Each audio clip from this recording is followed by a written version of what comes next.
யுதிஷ்டிரர் பஞ்ச பாண்டவர்களோட மூத்தவர்.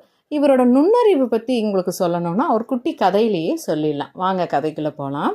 நாடு கடத்தப்பட்ட நிலையில் பஞ்ச பாண்டவர்கள்லாம் நடந்து போயிட்டு இருக்கும்போது அவங்களுக்கு தாகம் எடுக்குது. ஒருவர் பின் ஒருவராக நகுலன், சகாதேவன், அர்ஜுனன், பீமன்னு தண்ணி தேடி போகிறாங்க. கொஞ்ச நேரம் பார்த்து யாருமே திரும்பி வராத நிலையில் யுதிஷ்டரும் தண்ணி தேடி போகும்போது ஒரு ஏரிக்கரையோரம் தான் தம்பிகள்லாம் உயிரற்ற உடல்களாக படுத்திருக்கிறத பார்க்குறார்.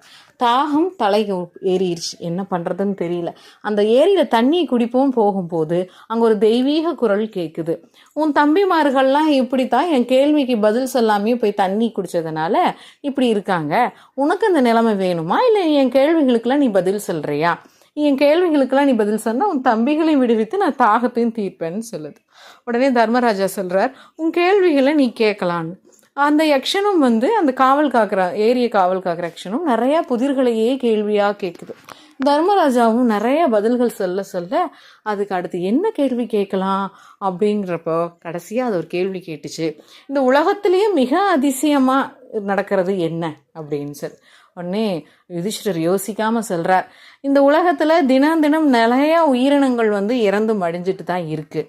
ஆனால் எஞ்சி இருப்பவர்கள் எல்லாம் என்னமோ நீண்ட ஆயுளோட இன்னமும் தொடர்ந்து பூமியில் தாங்கள் மட்டும் இறக்காமல் இருந்துக்கிட்டே இருக்கிற மாதிரியான ஒரு போலியான வாழ்க்கை வாழ்கிறாங்க இல்லையா, அதுதான் எனக்கு அதிசயமாக தெரியுதுன்னு சொல்கிறார்.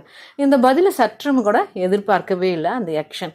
இவரோட பதிலில் ரொம்ப மகிழ்ச்சியாகி அவருக்கு தாகமும் தீர்த்து இருந்த சகோதரர்கள் எல்லாத்துக்கும் உயிரையும் அளித்தது.